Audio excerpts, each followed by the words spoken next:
Y'all see me now? Can y'all see me now?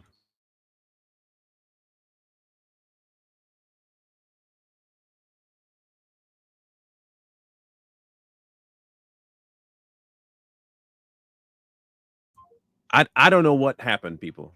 I went live. It said we were live. For the last 5 minutes, I've been talking, and nothing was coming up. That's why I was asking. That was trippy, trippy, trippy, trippy, trippy. I don't know what to make of that. Anyway, I had a question because I saw a statement and I want to make sure I don't get anything wrong. Okay, welcome everybody. I don't know what that was all about. Um, you see, I have find that comment again. It was earlier on, and I hope it's maybe it's gone for a reason. Maybe it might be gone for a reason. Yeah, it's gone. It's gone. That the earlier comment is gone. Anyway, it was by you, Victoria Duvall. And the statement you said something about only a moron would make this up. Um, we are not defined by color. If you can clarify what you mean by that, um, I don't want to take that the wrong way, because I don't know who you're referring to as the moron. But it's not. This isn't made up. So if you can please clarify that statement, that'd be great. Before I go any further, because I definitely want to get that figured out. I don't want to be reading something into your statement. Um, I do remember reading it. I just want to make sure I got the addressing of what it is and what you meant right, because I don't. Again, okay. I just wanted to verify and make sure that that was you know. So we're, as I was saying for the last 5 minutes that I thought we were live. Anyway, let's go into the origins of the definition of the so-called black church. Okay. The concept of the thing we call the black church originated with a idea that since white folks, and yes, I am going to be using colorist terms of white and black because it's a definer. Okay. Um, because it was thought of at the time that the white people had their own buildings to go to and they could meet in their regular way, but black Americans couldn't. And so they developed a black church as opposed to an all white church. This was an all black church. And that's where we got this idea of the black church. It became more of a societal thing after a while, less so about God, but more so about the definitions of race and who could meet where. Kind of like black owned businesses and black only dining and no what blacks allowed kind of thing. That's what they attribute to the church. Okay, so I just want to make sure we clarify that I'm not saying that the black church is a thing. I'm saying that's what it was tagged, and that's what we know it as today societally. Spiritually, there is no black church, there is no Hispanic church, no white church. It's just a church. We should understand that by now, right? The church is just a church. However, societally, there is a white, black, Hispanic, Asian, all that stuff. Okay. So we're going to be talking about this almost interchanging, but not overlaying. There is a black, there is a white church. Okay, cool. So for the sake of the conversation today, we're going to be talking about the black church. And this is where I'm going to say that people are going to get highly offended at what I have to show and say, but understand this is history, not opinion. If you have a problem with it, take it up with history, not with me. So, if you could bear with me, this will take a little fleshing out, but I think it'll be worth it. Now, if you saw the thumbnail, you saw there was a lady on it. Um, and if you're not familiar with who that lady is, that was Margaret Sanger. Now, people might be wondering, what does Margaret Sanger have to do with the Black church? Well, the unfortunate reality is that she has everything to do with the Black church. In fact, I would dare say that what the original idea for the Black church was, you can't find anymore, because the original reasons for the Black church doesn't exist anymore. There is no need to have a segregated situation, because those times are over with. So the existence of the Black church really should be done. The idea of a white church should be done away with. It should all be done, but it's not. So we're going to be talking about what her role was, how much of a role she had, what was the links, and what exactly was the fallout from her doing what she did. So we're going to do some history first. Now, if you remember Margaret, when she first started her, uh, I guess her career in politics, um, she actually originally started as a kind of an advocate and slight nurse kind of thing. Um, but she really made her first impact was around immigrant women, and her idea really stemmed from the fact that her mother was almost like a baby making machine. I think she ended up with 11 children, and then she was pregnant like 20 times. And so in her mind, that was absolutely abhorrent. Why would anybody put anybody through that? She had no concern whether or not her mother was okay with it. And that was not her problem. Her issue was that no woman should have to go through that. So she became a advocate for women's rights, but women's rights on a very specific type of level. What she saw with certain immigrant women at the time was that they came in having many kids. And in some cases, some of them did not want them. And so they would self induce the end of their pregnancy. So she decided that she was going to advocate for them to be under birth control.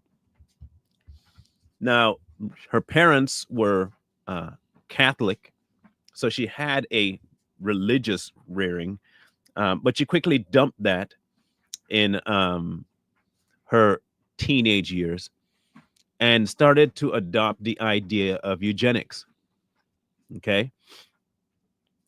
And so, no, she wasn't the one that started the idea of the Black church. And we'll get into where all that started. But um, she adopted the idea of eugenics. And we'll be getting into a lot of her statements about it so you can understand where we are now and how much influence she had over it. Now, the origin of her story is one thing, but the origin of the Black church is a whole different thing. Okay? So this is what it says here. So as the first institution created for and by Black Americans, the Black church has been considered the social center of Negro life in the United States and a refuge in a hostile world.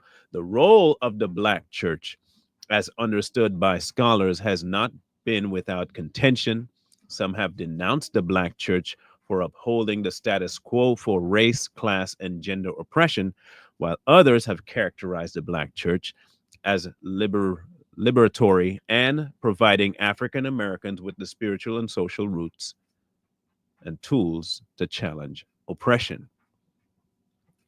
So the original concept of this so-called Black church was mostly under a ruse of freedom and avoidance of oppression. And I call it a ruse simply because it does not reflect the actual Bible. The whole concept of the Black church does not exemplify the Bible, nor does the white one, nor does the Hispanic one. None of it exemplifies what the church actually is. But because of the social environment back then, it really was birthed more as a social and political move, not so much a spiritual one. Okay. It was not birthed out of a spiritual need, it was more birthed out of a political and social one. Now, the very first real known was around 1778, 79, something like that. 77. It was a Baptist church that got started in 77, 1777, mind you. So we had a concept already beginning of it being for and only for the blacks at the time because they weren't members of society that way. So at the onset, we understand the social dynamic, we understand what it was, we understand where we are. Okay, cool. Once that was established, it became as they put it, a bastion for either free or slaves at the time to be able to meet with people of the same type, race, belief structure, mindset, societal stance as the other person so they could do it in peace. However, just like with any good hate group, there are going to be people that don't want that. Not because of the religious aspect of it, but because of the social aspect of it. And I want to make sure people understand the difference between what the black church is socially and what the church is spiritually. I'm not mixing the two. They're completely different things. What people call the black church is not a God oriented thing. It is a societal, political thing. The church is God oriented. Please make sure we have that delining statement out there. Okay, I don't want nobody conflating the black church as godly because it is not, because you've already put a tag on it. It's either the church or it's not. As long as we have that delineating mark there, we're good to go. Okay. So with the black church coming around, you started to see a conversation develop around the rights and the roles of African Americans via the use of the church itself, a religious aspect, to try and give credence to what they were feeling, their humanity. All of it started to creep in with the social gospel. The social gospel really took roots when the black church came about. Now you fast forward to the individual that we know today as Miss Margaret Sanger. When you fast forward to her, you will see something very, very interesting. You'll see a woman that saw something that she wanted no longer here. One of those things was Black Americans. Because of who she sided with, because of how she was raised. The odd thing is, though, she was doing a lot of stuff for immigrants, but not for Black Americans. Please understand that. Her goal wasn't to try and make women liberated everywhere. Her goal was to make certain women liberated everywhere. Certain. At the time, a lot of the immigrants were of a certain color. Understand this? Cool, cool. Certain immigrants of a certain color that wasn't Black. As long as we get that understanding first, okay? Because we'll come back to that thought process later. We will. Margaret Sanger started a clinic in 1916. The clinic was for birth control. She was arrested a couple of times for pushing it because it was illegal in New York. And so she was arrested quite a few times, and she couldn't get a doctor to sign up to help her. So she got her sister to help her do it. But she was trying to help women learn about their ability to reproduce, their sexuality, and helping young girls, and I mean young girls, learn about their, how's the best and cleanest way to put this? Self-soothing techniques. I think you know what I mean. The classes that she was giving was to make sure the woman at the time knew how to help themselves. She was known as a sex educator, by the way, as well. A very, very, very promiscuous woman she was. Um, and she had a lot of things to say about the liberation of women in that particular arena. She was teaching that an awful lot. Her pamphlet was called Woman and the New Race. A free race cannot be, but this is what she said. This is her quote from her. She says, a free race cannot be born of slave mothers. A woman cannot choose but to give a measure of that bondage to her sons and daughters. No woman can call herself free who does not own and control her body. Please make sure you get that statement clear. Please understand that one line and hold on to it, please. No woman can call herself free who does not own and control her own body. No woman can call herself free until she can choose consciously whether she will or will not be a mother.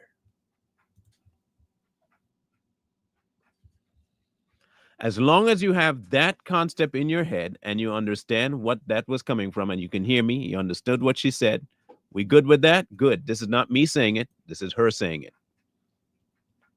This is her saying it. Okay, cool. Make sure you log that down for future reference because we will be coming back to that concept.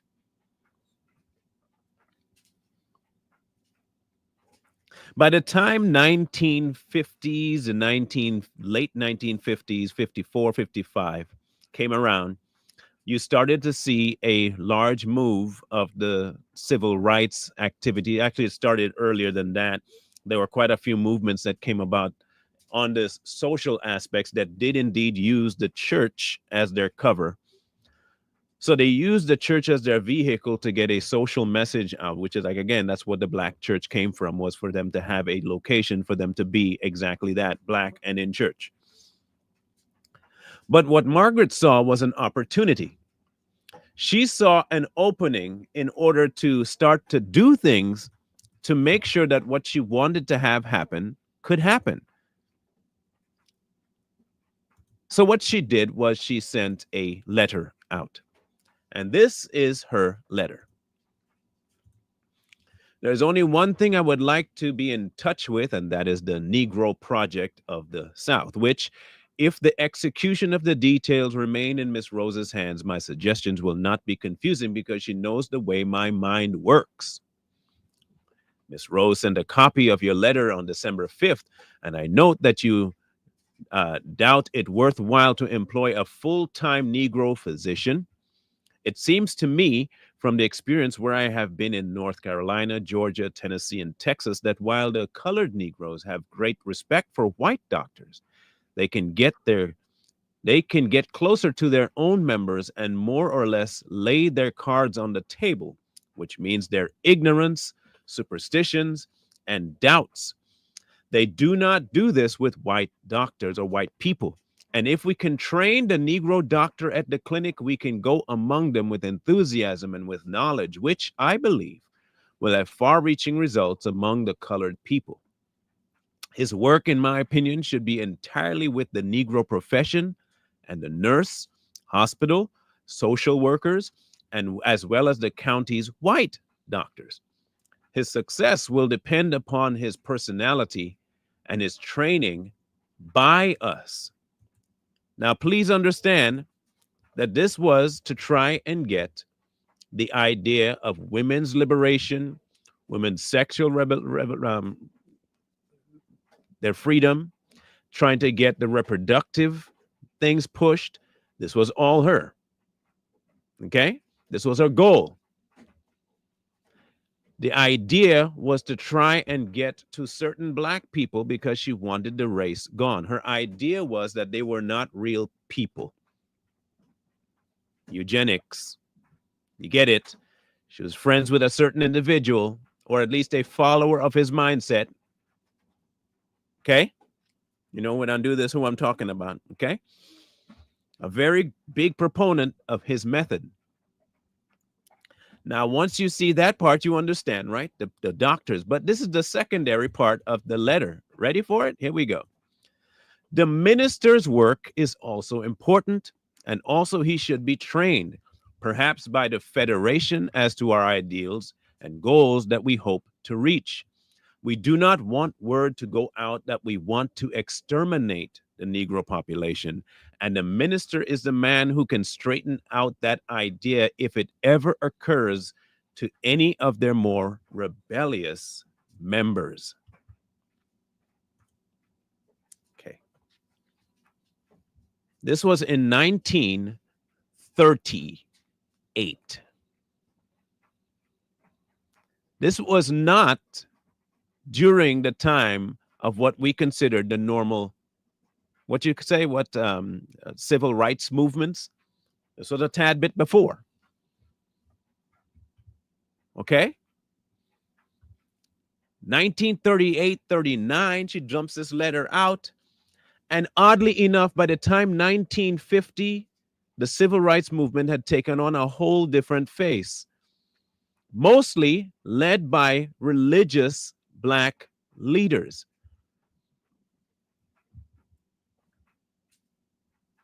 The civil rights movement showed up. Black leaders showed up. And what were they pushing? Oddly enough, they were pushing certain types of rights.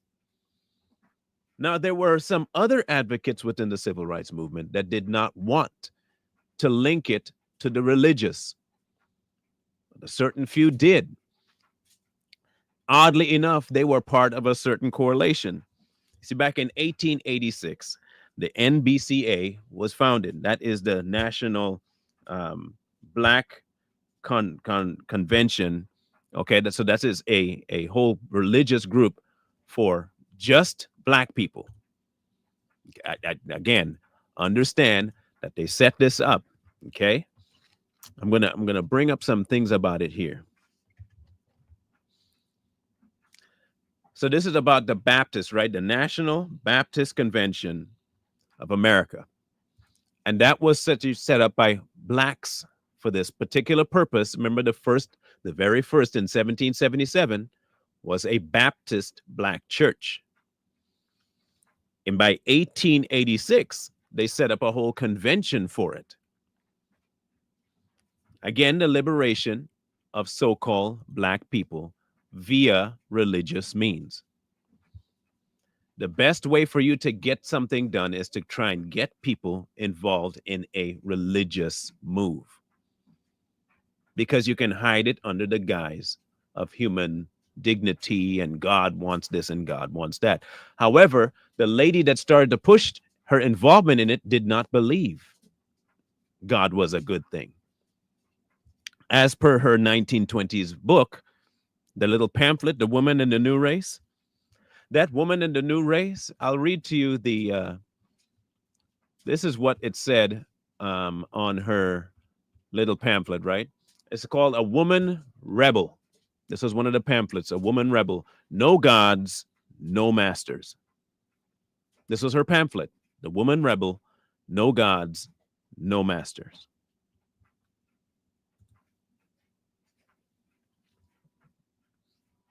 It's starting to flesh you out a interesting picture.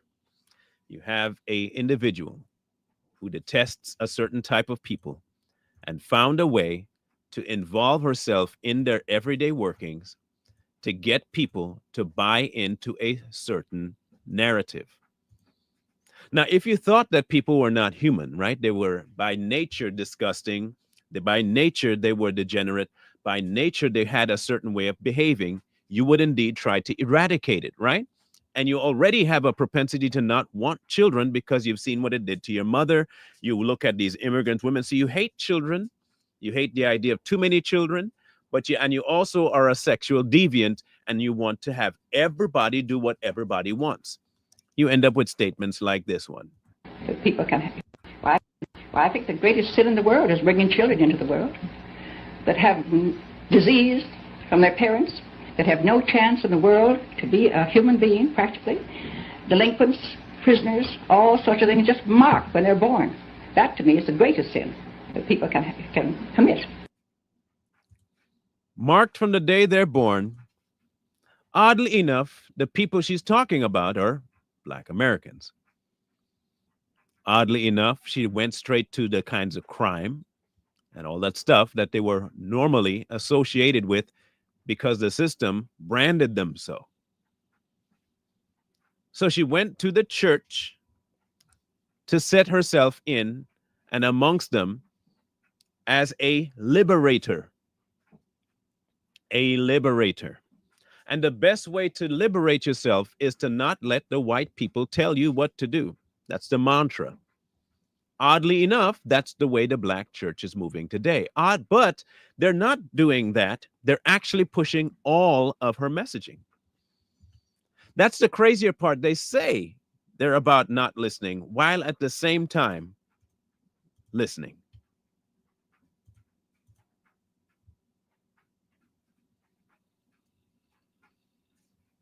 So if you look right now at the state of the Black church, and I said we're going to separate the two. The state of the Black church is this: social justice, abortion, LGBTQ. What was Margaret Sanger's biggest tool? Social justice, abortion, sexual revolution.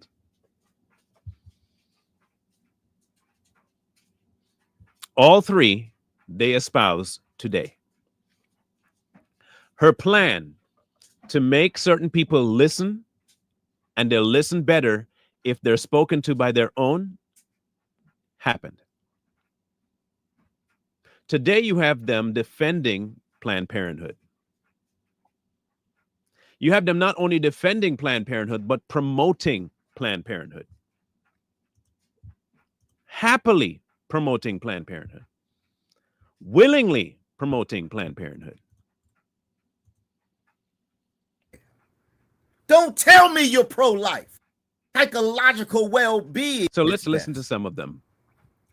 But as a man, as a pastor, sure, that abortion as a... I want you to listen to this particular pastor and you tell me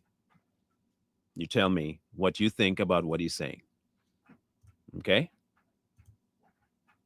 As a Christian pastor, I do not believe that abortion is mankind at its best. Now, there are... Watch the framing. He doesn't believe that abortion is mankind at its best. Listen. Are some exceptions. Please listen to what he says because it matters, the phrasing. Man. I'll show you what I mean by him emphasizing it, mankind at its best. He's not talking about whether it's ethical.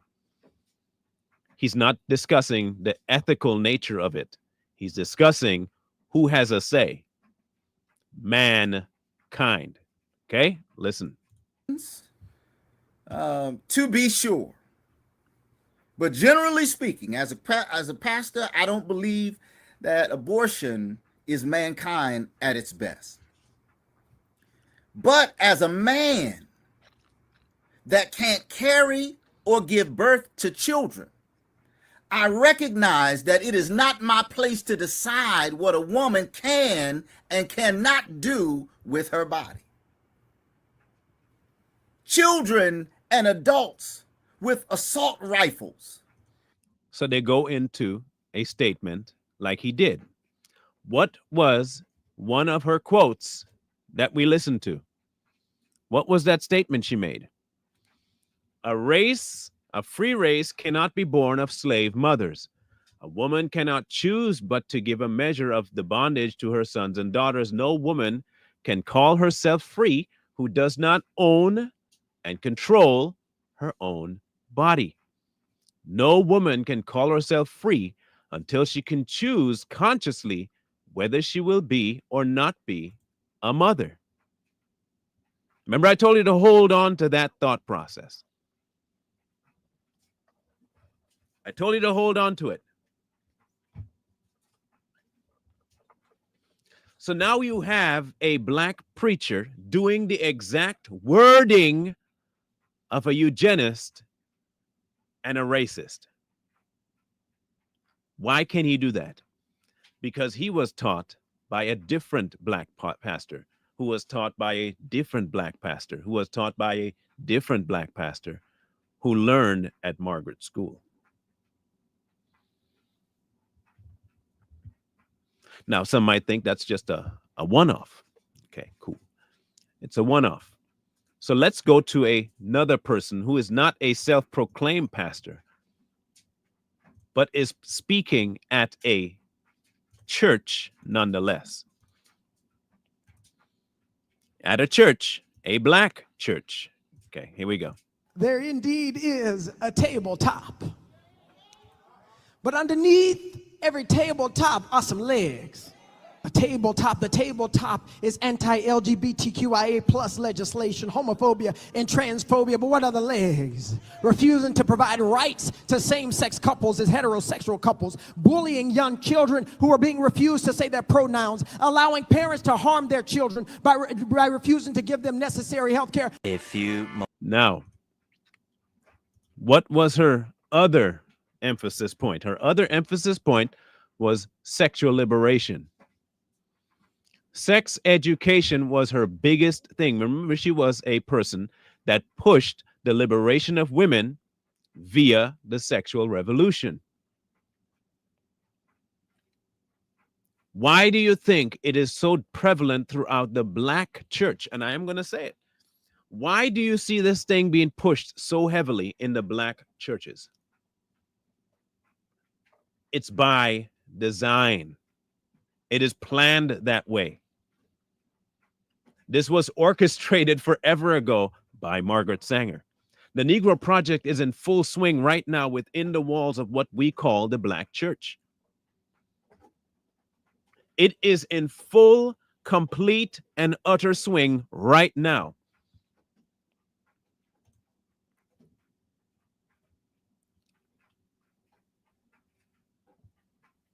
By the time 1964 rolled around, 63, Planned Parenthood had already been instituted.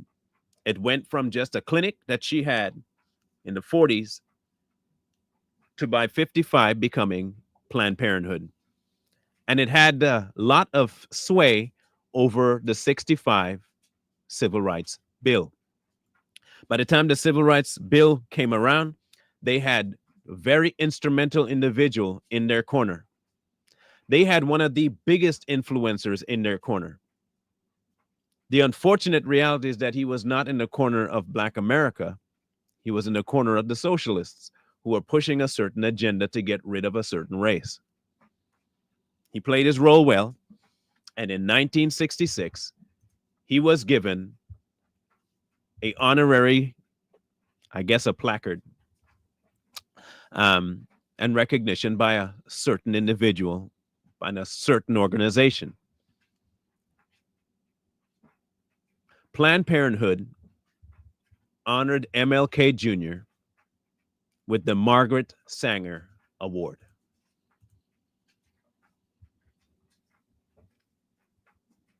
I want you to hear that again. In 1966, MLK Jr. received the what? The Margaret Sanger Award. He accepted the award, but unfortunately, he couldn't be there because he was called away to a different civil rights event in Washington, D.C. at the time. So who took the award on his behalf but his wife, Coretta? This is what was said. Because of her dedication, her deep convictions, and her suffering for what she believed in, I would like to say I am proud to be a woman tonight. And she's speaking of Margaret Sanger. This is Coretta Scott King speaking of Margaret Sanger.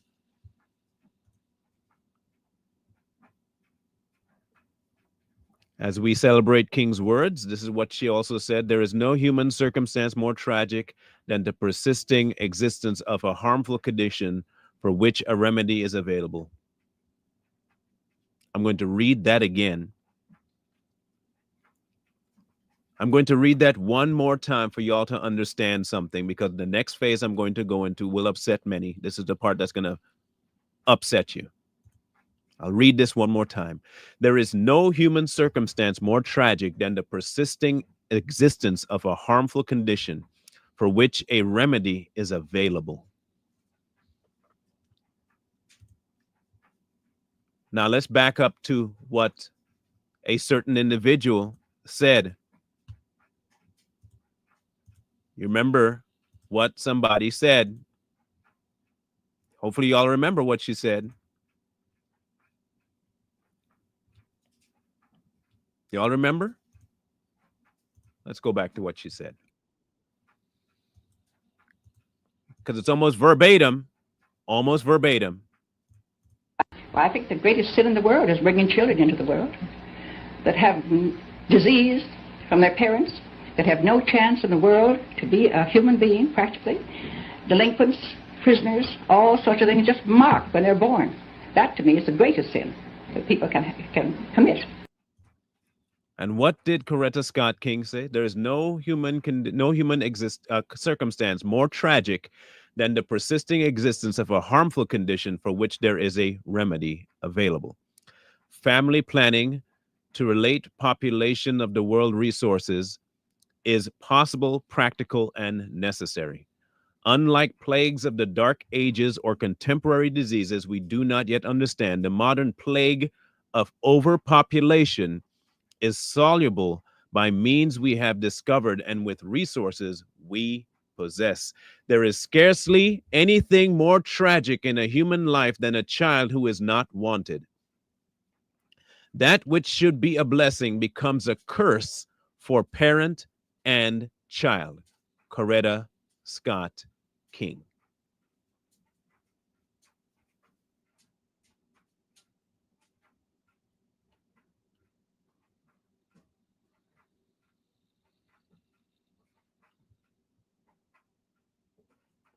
Coretta Scott King.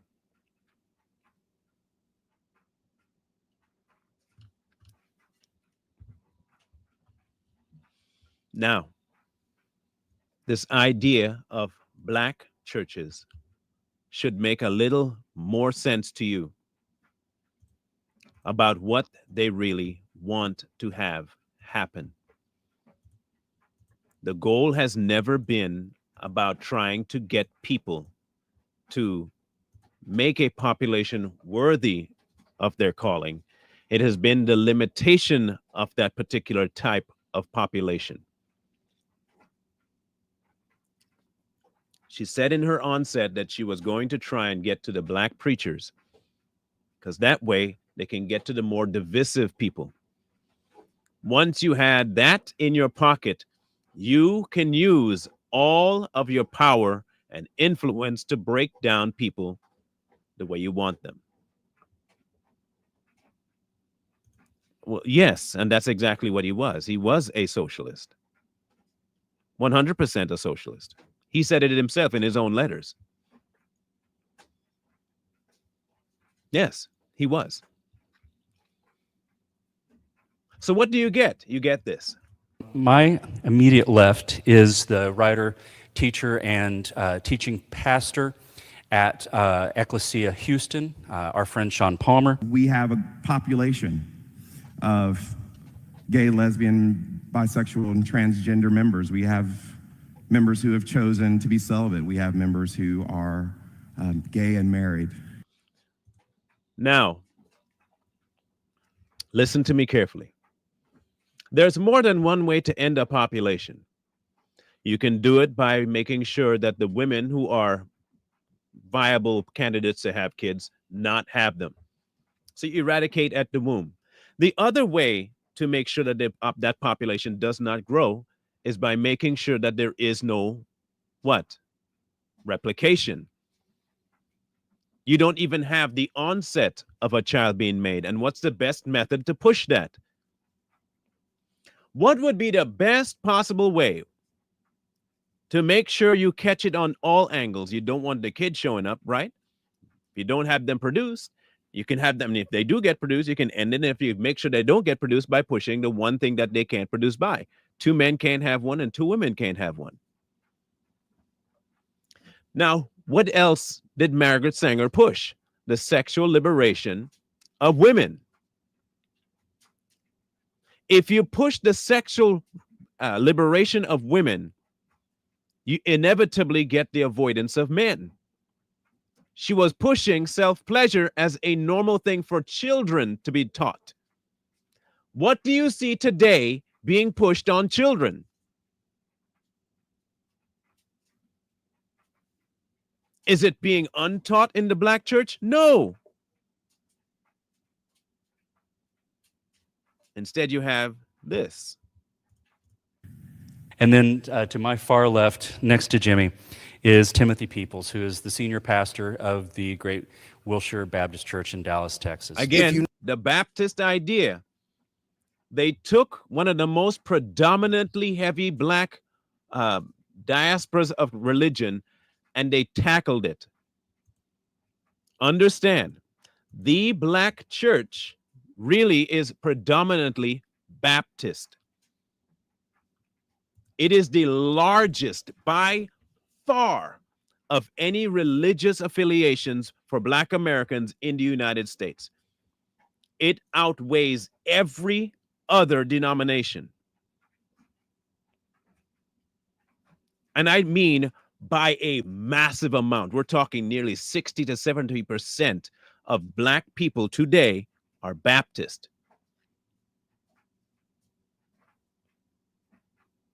You understand that? So in order to do it, they go through the largest portion of it. Here we go.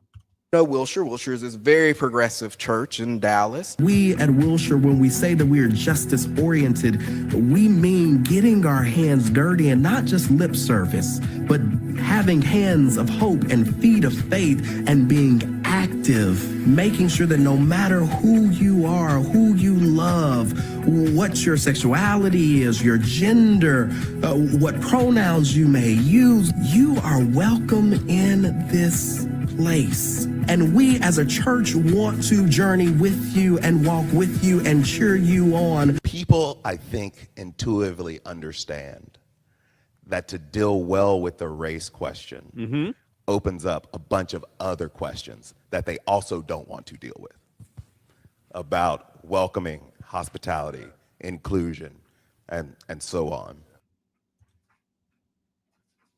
Okay?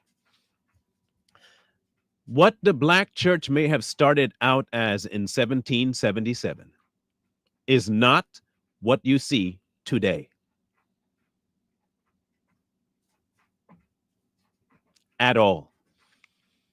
Originally, that particular thing began as a way for certain black people to find common people of minds and race to hang around, to not be dealing with the type of hate they were dealing with back in that day. Understandable. But by the time things started to be integrated and it went away and the end of slavery showed up, that was no longer necessary. The concept of the black church started to change the reasons it existed.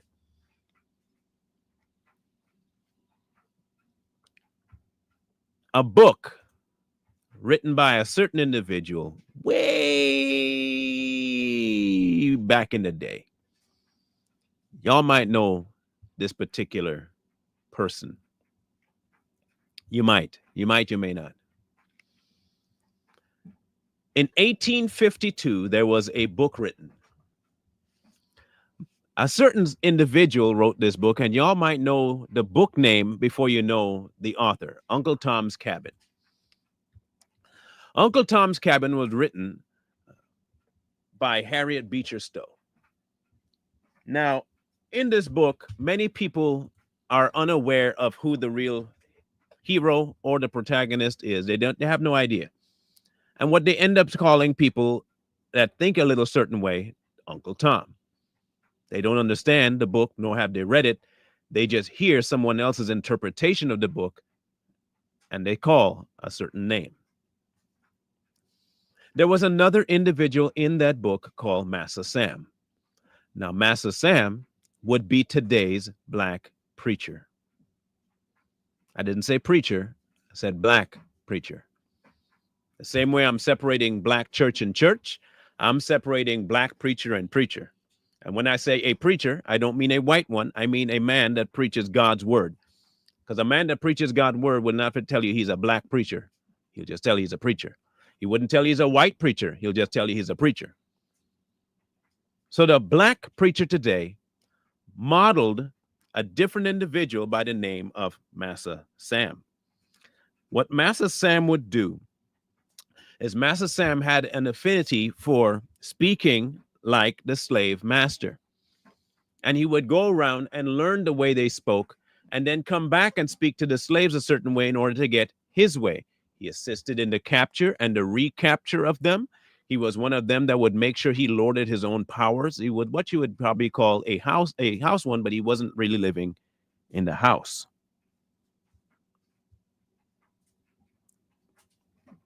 So what I want us to listen to real quick is a description of this individual. Okay, I want you to listen to the description of him.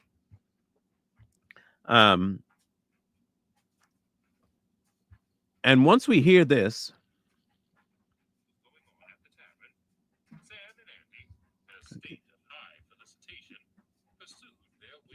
okay, let's bring this up.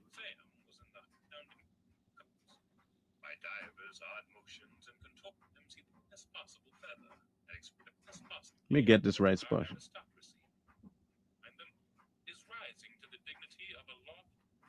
If I can find this, where am I at? 16. Here we go. 2509.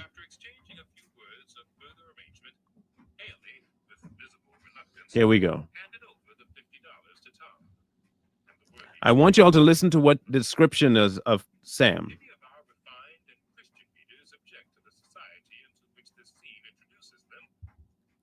Listen to this here, because this makes a whole lot of sense when you hear it.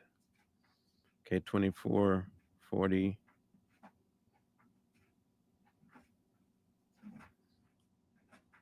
The catching business, we beg to remind, for the $50 to Tom. When they does down in Pants and the worthy trio separated for the night. Okay, well, listen to this. Said Loca, who had just stepped out to the bar to make some inquiries. They say the man's come with the boat. So Marks. That worthy cast a rueful look at the comfortable quarters he was leaving, but slowly rose to obey. After exchanging a few words of further arrangement, Haley, with visible reluctance, handed over the $50 to Tom, and the worthy trio separated for the night. Here we go. If any of our refined and Christian readers object to the society into which this scene introduces them, let us beg them to begin and conquer their prejudices in time. The catching business, we beg to remind them, is rising to the dignity of a lawful and patriotic profession.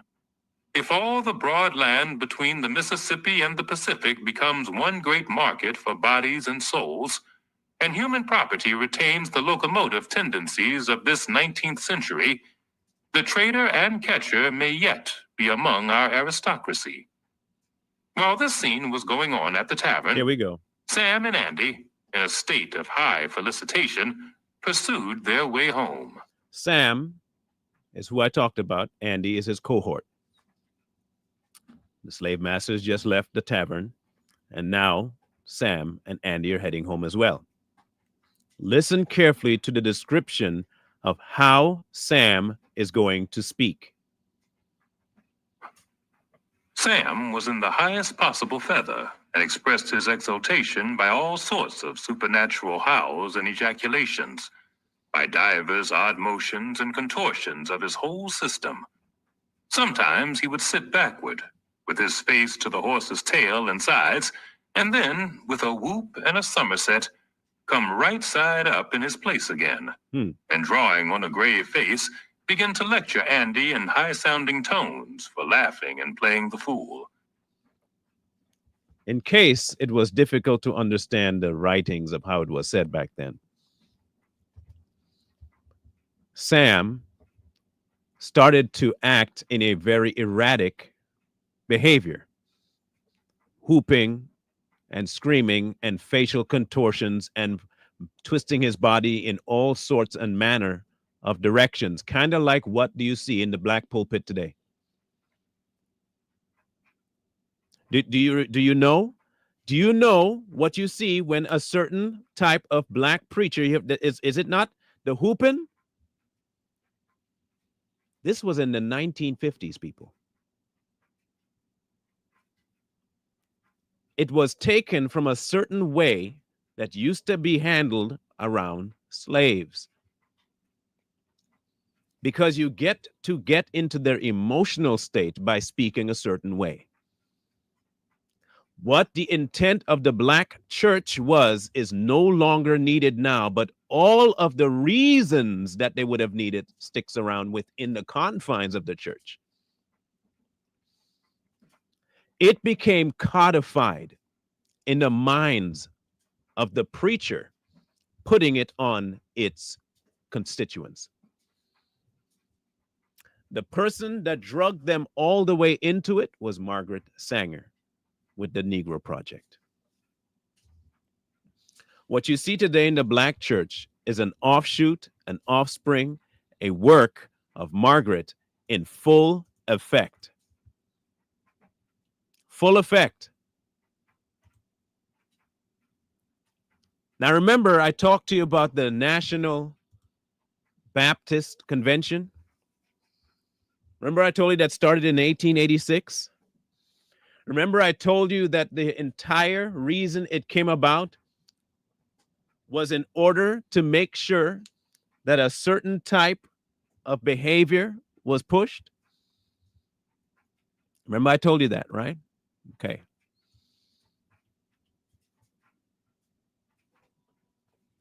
There was at the time, an individual born. They were born in 1879. In 1879 was when the world was introduced to Margaret Sanger. By 1886, this particular convention, the Baptist Convention, was conceived. By the time Margaret Sanger was 19, she was done with her family. She was over trying to be what her parents wanted, and she started to run in the groups.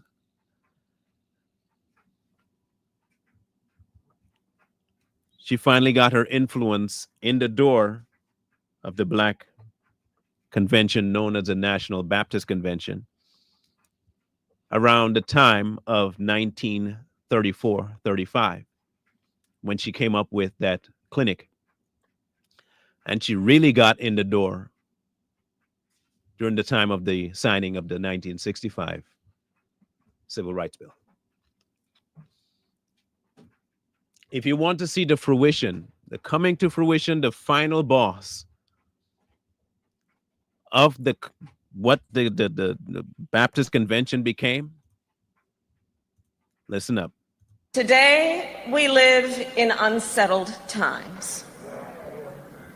The ideals we thought were long established, such as overseas the sovereignty of democratic nations, here in our own country, the powerful transfer of power in a way that is peaceful, the freedom of voters to decide elections, the freedom of women to make decisions about their own future. There it is.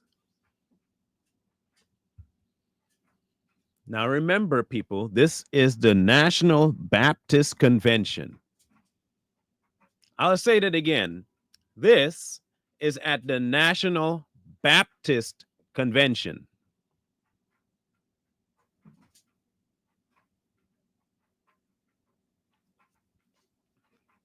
Okay. I'll let her finish. Even what constitutes the truth. These ideals now hang in the balance. And why do you think she's speaking the way she speaks? Why do you think a certain individual that was in power from 08 to 14 spoke the way he spoke? Why do you think that Jesse Jackson spoke the way he spoke? Why did MLK speak the way he spoke? Why? They all did it because they know what the process is to get people to listen. It had been going on since the days of the plantation. You have to come across as somebody that you need to listen to. You see, the generational trauma people talk about isn't something that is ingrained. It's something that's pushed. And it's allowed to continue now in the church, Black church. See, the idea of the Black church is society and political and racial. In the church, there is none of that. What happened in the 1700s to facilitate the need for it is no longer what we have today.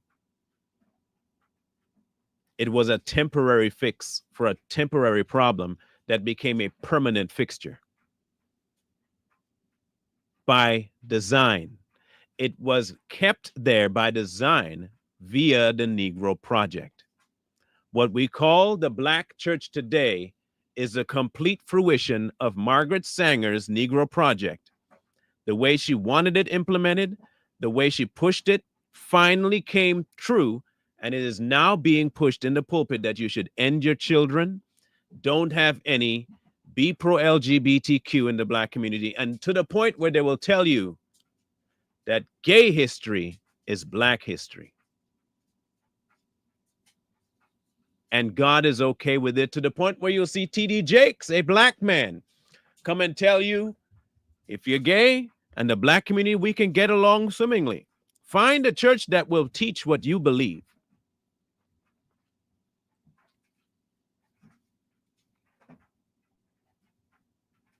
God never instituted a Black church, white church, Hispanic church. Never once did he ever have that set up. Somehow, we have bought into this stupidity and talk about it like it's so cool. Now, Black church have a culture. Praise breaks.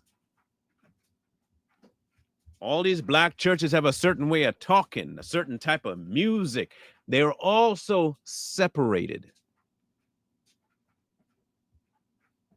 They don't realize, at least the people that are going there don't realize, they are being trained. They are brought back onto a plantation that they should have left forever ago, but they love it so much now because the word God is used. Now, the Black preachers have taken one step further in Margaret Sanger's idea and pushed that God is Black as a further solidification of their power over these people. If you listen to just about every Black preacher, they have to go into something racial into their conversation on the pulpit.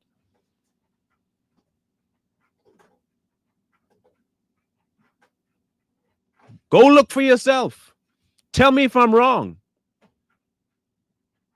You tell me, you might find 15 at the most Black preachers that do not push something about being Black in the pulpit. I will dare you to find more than 15.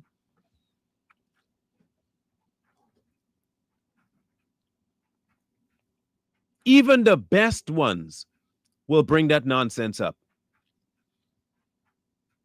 because even they are still stuck on it.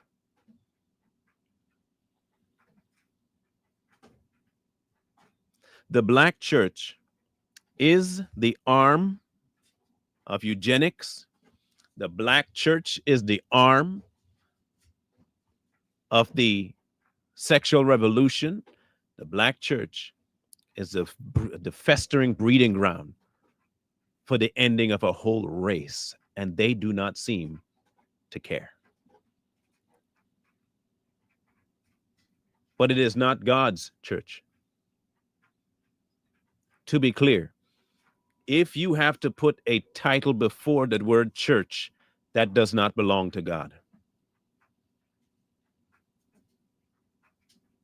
If you are putting a label before God's church and it ain't him, that's not his church.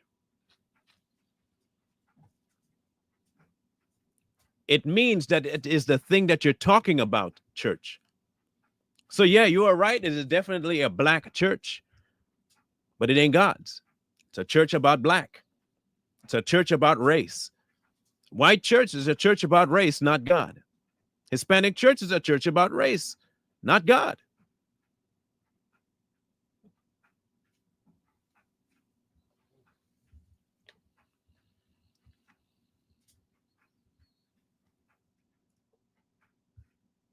People don't like to understand certain portions of history, and they look, I understand a lot of it got rewritten, but I don't get my history from what other people write.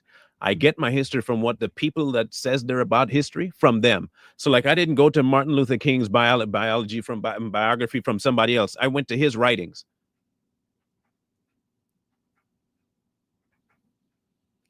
I'm quoting their words, not someone else's words about them. The history of the so-called black church is no longer current. It might have been what was. It might have been needed for that time, but it is not needed now.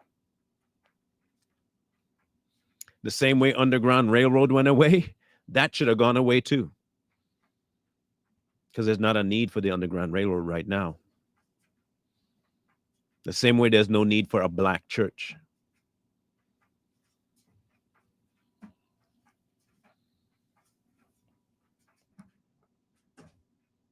The inevitable outcome of all of this is the eradication of a race under the guise of God,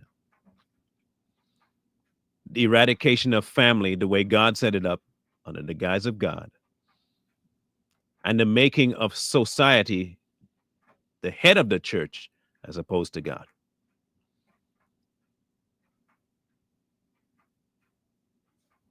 It has become about making mankind the object.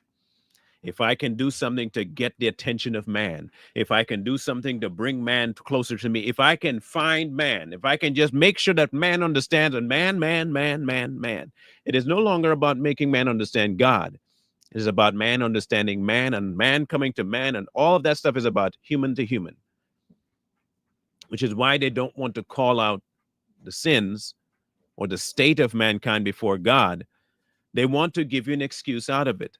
They want to have you accept it.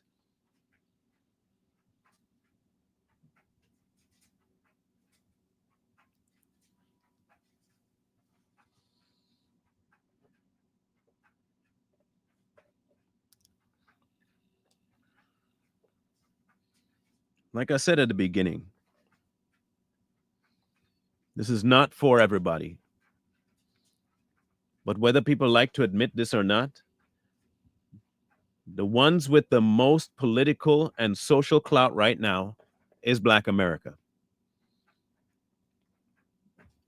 Y'all can disagree with that all you want, but it's still true. Your culture is in everything everybody does to get attention. If you watch any sporting event, your culture is there. Any commercial, your culture is there. Movies, your culture is there. You are the most overly represented group, not underrepresented group. Over. And always for the worst possible reason. You don't find that kind of odd? That at every turn, both in the social, political, and religious world, you're seen as a cancer? Who started that? And don't tell me slavery. because you broke free of that, and you allowed yourself to be drugged right back by a certain individual.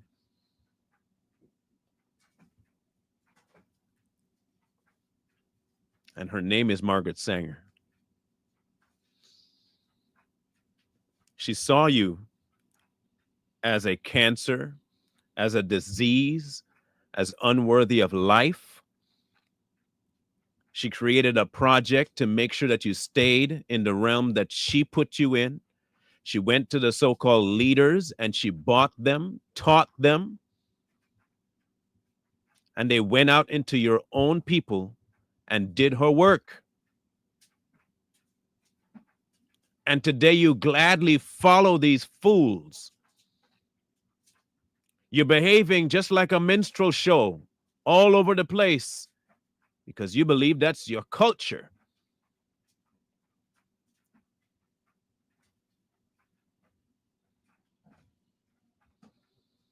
You are all about supporting immigrants just like she did at the expense of your own people.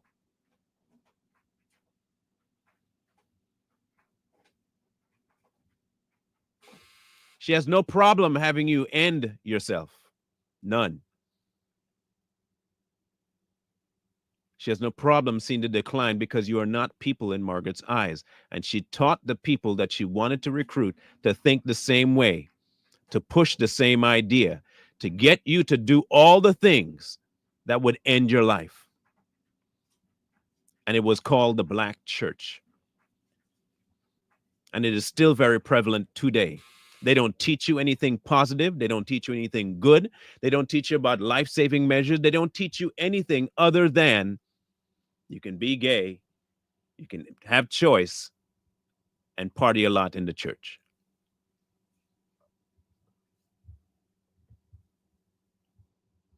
Meanwhile, the same things that has always happened on the plantation is happening right there in the pulpit. And nobody says anything.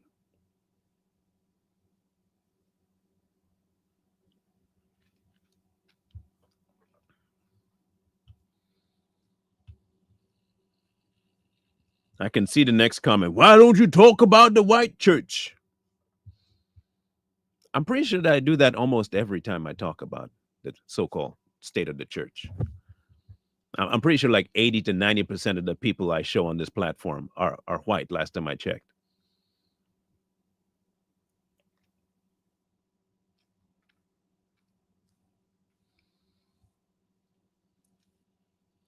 You see, this week will be a lot of stuff that people may consider out of character for this particular platform.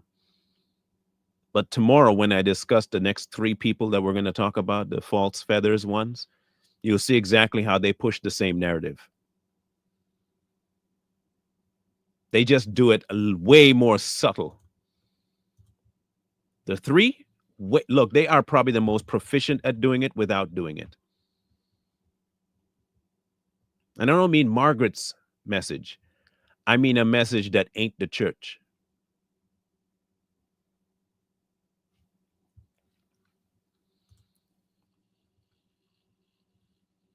And then come the day after, when we talk about Michael Tate and the situation surrounding his new allegations. You'll see it again, this link between the music and how it's all tied together to make one thing very abundant. God is not the center. God is just the vehicle. They're just using his name to get done what they want done. It is not about him. It has never been about him. Ever.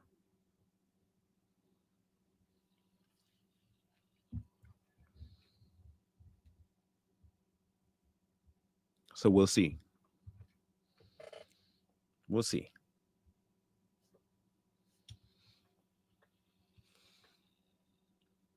Anyway, I had to flesh this out because it's been in my head for a while to tackle. The timing wasn't there. But now we have it. I appreciate you guys' time. I really do. And I do understand that this will upset some, might even really anger. I'm expecting to see quite a few interesting comments, real interesting ones. But it is what it is. I'm not backing down. I've done my looking into it as much as I can, and I've weighted against the word, and it is not matching up.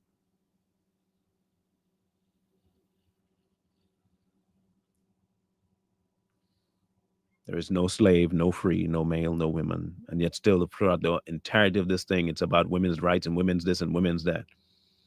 The word constantly points out the hierarchy that God set in place. And these churches are constantly trying to spit in that hierarchy's face. He constantly spoke about the sanctity of life, and these particular people are practicing the removal of life. He constantly called certain things an abomination, and these churches are calling it a blessing.